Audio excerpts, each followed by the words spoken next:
من هو يونس التازي الذي عينه الملك واليا على جهة طنجة؟ يونس التازي والي على جهة طنجة تطوان الحسيمة خلفا لمحمد إمهيدية.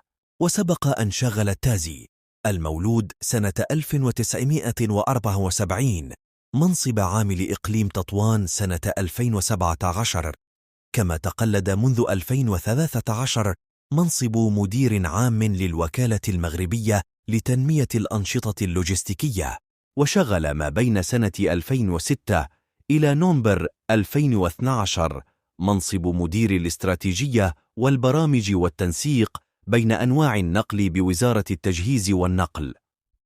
خلال هذه الفترة ترأس أو ساهم في مبادرات هامة بقطاع النقل على المستويين الوطني والدولي.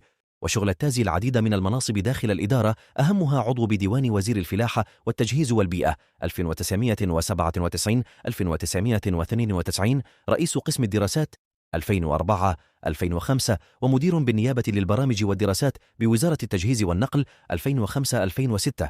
وفي سنة 2011 وشح التازي بوسام الكفاءة الوطنية من درجة ضابط.